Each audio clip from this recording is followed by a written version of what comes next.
చూస్ country delight, live better. ఇప్పుడే country delight యాప్ని download చేసుకోండి. పాప ఒక 10-year-old పాపది మర్డర్ జరిగింది. Very sad incident. అండ్ ఆ రిపోర్ట్ అయిన వెంటనే we started the investigation. But ఒక 3 days వరకు మనకి ఉన్న అవైలబుల్ క్లూస్, ఉన్న వాట్ ఎవర్ టెక్నికల్ ఎవిడెన్స్, దాని ద్వారా మనకేం బ్రేక్ త్రూ రాలేకపోయింది. సో ద ఇన్వెస్టిగేషన్ మళ్ళీ రైట్ ఫ్రమ్ బిగినింగ్ చేస్తూ ఉంటూ వెళ్ళాం. ఏమైనా క్లూస్ వీఆర్ మిస్సింగ్ అవుట్ అది చూస్తూ ఉంటూ వెళ్తే నిన్న we got a breakthrough in that case. And ఆ కేసులో ఒక నేబరింగ్ ఇల్లులో ఉన్న ఒక 14-year-old అబ్బాయి, he was found to have committed ఆ మర్డర్ని. బేసికలీ ఆయన ఏం చేశాడంటే వాళ్ళ ఇల్లు దగ్గర ఉంటుంది. సో వీళ్ళ టెర్రస్ నుంచి వాళ్ళ టెర్రస్ వరకు విదౌట్ ఎనీ ప్రాబ్లం వెళ్ళిపోవచ్చు, దూకి వెళ్ళిపోవచ్చు. సో ఆయన ప్రకారం ఆయన దూకేసి అక్కడ వెళ్ళి ఒక క్రికెట్ బ్యాట్, వాళ్ళ ఇంట్లో ఒక క్రికెట్ బ్యాట్ ఉంటుంది, ఆ క్రికెట్ బ్యాట్ దొంగతనం చేయడం అని ఆయన దగ్గర పెట్టుకోవడం అని అనుకొని వెళ్ళాడు. సో అది వెళ్తప్పుడు అక్కడ అది బ్యాట్ తీసుకొని బయటకు వస్తప్పుడు ఆ పాప హ్యాస్ సీన్ హిమ్. చూసినాక వెంటనే అరిచింది. అరుస్తే ఈయన భయపడి ఇమీడియట్లీ ఆమెకి అక్కడ ఆ ఇంట్లో బెడ్రూమ్లో తోసేసి అక్కడ ఆయన దగ్గర ఉన్న ఆయన ఒక నైఫ్ పట్టుకు వెళ్ళాడు. సో ఆ నైఫ్తో he stabbed her and then వచ్చేసాడు. అండ్ ఇన్ఫ్యాక్ట్ మనకి తర్వాత ఇన్వెస్టిగేషన్ డీటెయిల్లో చూసేటప్పుడు మన ఐఓస్ రియలైజ్ దట్ ఇనీషియల్ స్టేజెస్లో కూడా ఆయనతో మాట్లాడేటప్పుడు he had actually misled the investigators by telling that నాకు వినిపించింది, పాప అరిచినట్టు వినిపించింది. అండ్ 10 o'clock అలా he try to tell some story around that. So but అది అప్పుడు డిఫరెంట్ సర్కమ్స్టాన్సెస్ ఆ ఇన్వెస్టిగేషన్ చేస్తుంటూ అది తెలిసింది తర్వాత.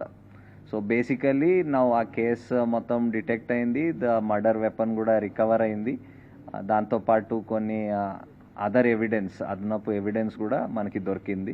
సో దాని బేసిస్ మీద మేము ఇప్పుడు కేసుకి ముందుకు తీసుకొని ఫైనలైజ్ చేసేస్తాం. అతనికి బేసిక్గా ఈ ఓటీటీల్లో, యూట్యూబ్లో ఈ క్రైమ్ థ్రిల్లర్స్, సస్పెన్స్ మిస్టరీలు చూసే అలవాటు బాగా ఎక్కువగా, దాదాపుగా ఒక 5-6 సంవత్సరాల నుంచి అదే పనిలో ఉన్నాడు. స్కూల్ కూడా ఎక్కువ వెళ్ళేవాడు కాదు. ఎప్పుడు ఏదో ఒక తన ఆలోచనలో తనుండి ఇలా ఊహించుకుంటూ ఉండేవాడు. అతనికి స్కూలు ఎగ్గొట్టే అలవాటు ఉండేది. స్కూల్కి వెళ్లకుండా క్రికెట్ ఆడుకోవడం, ఈ ఓటీటీ చూడడం, యూట్యూబ్ చూడడం, ఈ మిస్టరీస్ చూడడం అలవాటు ఉండేది అతనికి. అతను ఎవరైనా చూస్తే వాళ్ళని బెదిరించి రావడం, తర్వాత దాడి చేయటం, ఈ 2 ఉద్దేశాలతో కత్తి తీసుకుపోయినాడు.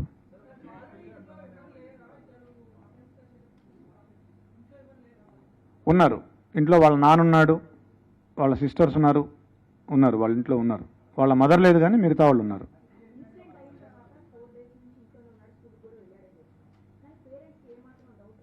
ఎస్, పేరెంట్స్ వాళ్ళ మదరు నిన్న మనం వాళ్ళ మదర్తో మాట్లాడినప్పుడు అనింది, ఫస్ట్ రోజే పోలీసులు ఈ హడావిడి అంతా చేసి నేను అడిగాను మా అబ్బాయిని, ఏరా నువ్వేమైనా చేసావా అని అడిగాను, ఒప్పుకోలేదు. 2వ రోజు కూడా అడిగితే ఏమ్మా నువ్వే నన్ను పట్టించేటట్టున్నావే అని అన్నాడు, నీ మీద ఒట్టు అన్నాడు అని చెప్పింది వాళ్ళ మదర్. పోలీసుల్ని ఆ రోజు మేము ఫస్ట్ రోజే అతన్ని క్వశ్చన్ చేసాం. ఎందుకంటే రెండింటికి జస్ట్ 2 అడుగుల దూరం ఉంటుంది, ఆ ఇంటికి ఈ ఇంటికి పిట్టగోడకి. మేము క్వశ్చన్ చేసాం ఆ ఇంట్లో ఉన్న వాళ్ళని. 3rd, 4th ఫ్లోర్లో, వీళ్ళు 4th ఫ్లోర్లో ఉంటారు, 3rd ఫ్లోర్ నుంచి వెళ్ళొచ్చు. పోలీసులకి మాకేం చెప్పారంటే ఆ రోజు నాకు 10:15 ఆ టయానికి డాడీ అని గట్టిగా అరుపులు వినిపించాయి అని చెప్పాడు.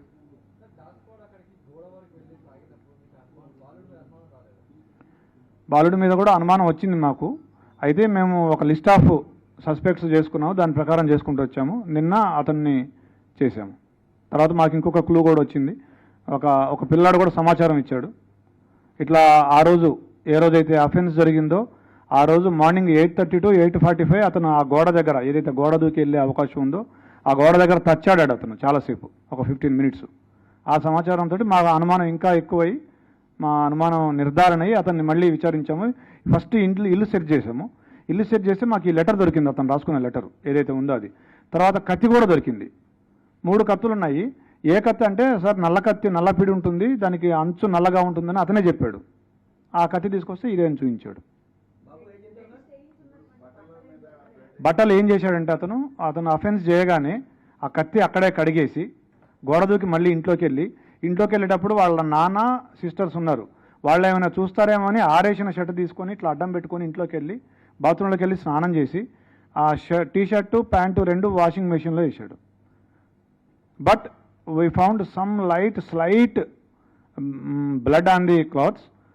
We have called a special investigation team, forensic team. వాళ్ళు స్పెషల్ లైటింగ్, స్పెషల్ స్పెట్స్ వాడి they are able to found it. I also have seen it. Yes. అతనికి ఒక కుందేలు ఉండేది. ఆ రోజు ఆ కుందేలు కూడా చనిపోయింది. 11:30కి మేము టైం లేని కూడా తీసుకున్నాం అతని మీద అనుమానం వచ్చాక. అతను 11:30కి బయటికి వెళ్ళాడు ఇంట్లోంచి.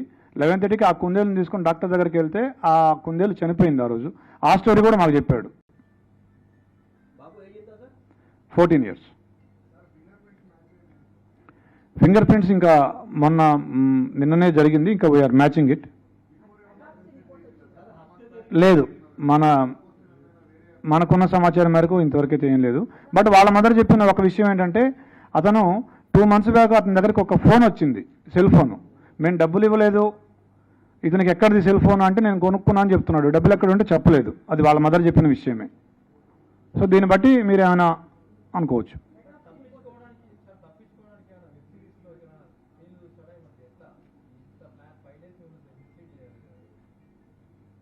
ఫైవ్ డేస్ మిస్లీడ్ చేయడం అంటే ఫస్ట్ డే మిస్లీడ్ చేశాడు. మనం హ్యూమనిటీ మనకి ఇప్పటివరకు టెక్ రాలేదు కాబట్టి మనం అందరినీ విచారించుకుంటూ వచ్చే క్రమంలో. So basically it's a very typical case wear మీకు లిమిటెడ్ సస్పెక్ట్స్ ఉన్నారు. బికాజ్ ఆ ఇల్లుకి ఒకే కెమెరా దాని ఆపోజిట్ ఉంది, దాంట్లో ఎవరు వెళ్ళినట్టు కానీ బయటకు వచ్చినట్టు ఆ టైంలో లేదు. So we had very limited number of suspects. Motive ఏం ప్రైమా ఫేసి ఏం మోటివ్ కనపడలేదు. సో ఈ idea that somebody side building నుంచి దూకి రావచ్చు అని అది కూడా ఫస్ట్ డే వచ్చింది. బట్ ఇలాంటి కేసెస్లో వేర్ మోటివ్ ఎక్కడ క్లియర్గా ఏం కనపడటం లేదు. అండ్ అంటే సో మెనీ అన్ఆన్సర్డ్ క్వశ్చన్స్ ఉన్నాయి మాకు యాజ్ ఇన్వెస్టిగేటర్స్. ఆ టీం అందరికీ చాలా అన్ఆన్సర్డ్ క్వశ్చన్, ఇదెందుకు జరగాలి అని ఉండేది. సో ఇది కాకపోవచ్చు అని రూలింగ్ అవుట్ చేస్తూ వెళ్ళారు. And this is a typical case wear technical evidence ఇప్పుడు నౌడేస్ మీరందరు చెప్తూ ఉంటారు దట్ ఇప్పుడు టెక్నికల్ ఎవిడెన్స్ లేకపోతే పోలీస్ ఏం చేయలేదు. ఇది typical case where there was no technical evidence except the fact that ఆ ఇల్లుకి ఎవరు వెళ్ళలేదు, అది తప్ప ఇంకేం టెక్నికల్ ఎవిడెన్స్ లేదు. So it was very painstaking regular detective work అంటాం కదా, ఇన్వెస్టిగేషన్ వర్క్. అదే repeated same thing going over at the same thing again and again చేసి అది బ్రేక్ త్రూ వచ్చింది. సో ఇమ్మీడియట్లీ మీకు ఎన్ని క్వశ్చన్స్ వచ్చినాయి, మాకు దానికంటే ఎక్కువ క్వశ్చన్స్ ఆ ఫస్ట్ డే వచ్చినాయి. బట్ ఆ క్వశ్చన్స్కి ఆన్సర్స్ ఇంత ఇమ్మీడియట్లీ ఏం రాలేదు. I think the short report వచ్చింది which indicated the cause of death, అది వచ్చింది, అంతవరకు వచ్చింది. అది కూడా అడిగాము. ఇది 2వ సారి అని చెప్తున్నాడు. అంతకుముందు కూడా ఒకసారి వెళ్ళాను, ఇది 2వ సారి ఇట్లా వెళ్ళానని చెప్తున్నాడు. ఈ డిసీజ్డ్ తమ్ముడు ఎవరైతే ఉన్నారో సద్విన్ ఆ పిల్లాడు, అతను కూడా అడిగాము. అతను కూడా ఏం చెప్పట్లేదు మనకు.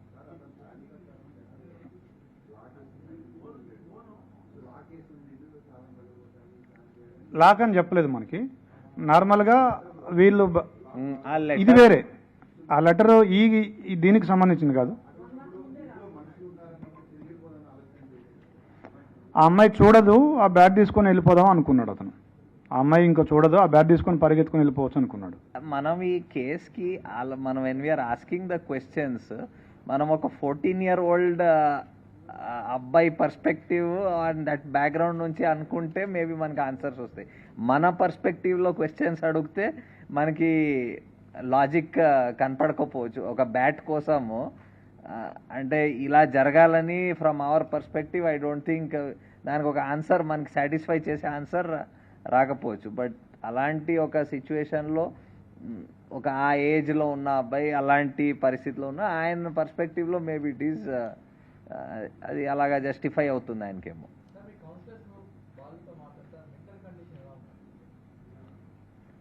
ఇంకా I think we'll do that slowly. ఇప్పుడు నిన్న just we got the breakthrough, we'll put up ఈ court related matters will take up, then definitely professional help whatever ఆయనకి ఆయన థాట్ ప్రాసెస్ అవన్నీ అర్థం చేసుకోవడానికి విల్ టేక్.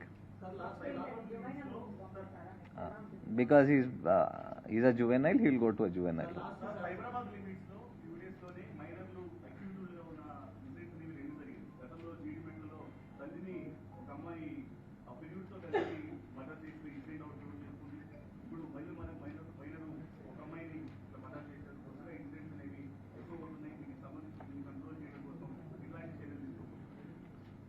ఇప్పుడు ఇలాంటి ఇన్సిడెంట్ని ఎలాగా కంట్రోల్ చేయవచ్చు, it's very difficult to tell. What 14-year-old ఏమనుకున్నాడో అది మేము ఇట్స్ ఆల్మోస్ట్ ఇంపాసిబుల్ టు, అంటే మేము మైండ్కి మ్యాప్ చేయడం of people it's very difficult.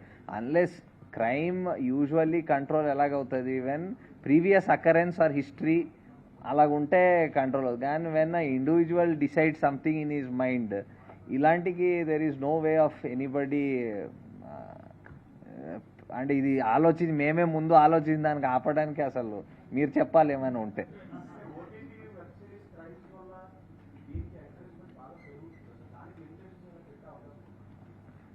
ఇప్పుడు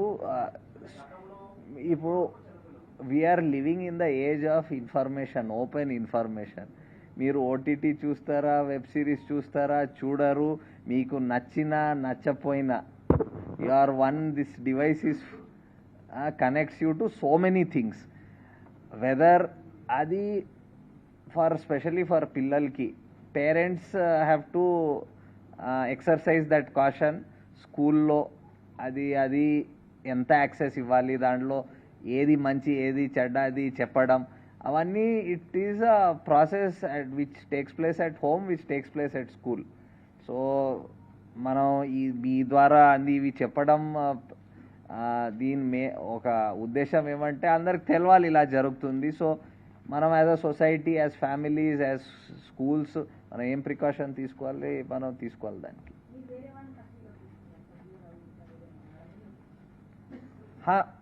అదే చెప్పాను, మాకి లిమిటెడ్ నంబర్ ఆఫ్ సస్పెక్ట్స్ ఉండేది ఆ కేసులో. ఎవ్రీబడికి థరోలీ ఎగ్జామిన్ చేయాలి టు రూల్ అవుట్. అండ్ బాధ ఏమంటే ఒక 10-year-old పాపకి ఇంత బ్రూటలీ కిల్ అయింది. It touches everybody. సో ఆ పార్ట్లో ఇంకా ఎవ్రీథింగ్ ఇన్ డీటెయిల్ వెళ్ళాల్సింది వచ్చింది. So the investigation team actually I think last 4 days, I think morning to night and beyond they were only doing this, going through again and again. And మీరు వాళ్ళ frustration అర్థం చేసుకోవాలి. అంటే ఇంత ఇది అయ్యి అది చేయలేక అంటే బ్రేక్ త్రూ రాకపోవడం, అది they are still working on and it's అలాగే అవుతుంది. ఒక్కొక్కసారి బ్రేక్ త్రూస్ ఇమీడియట్లీ రావు.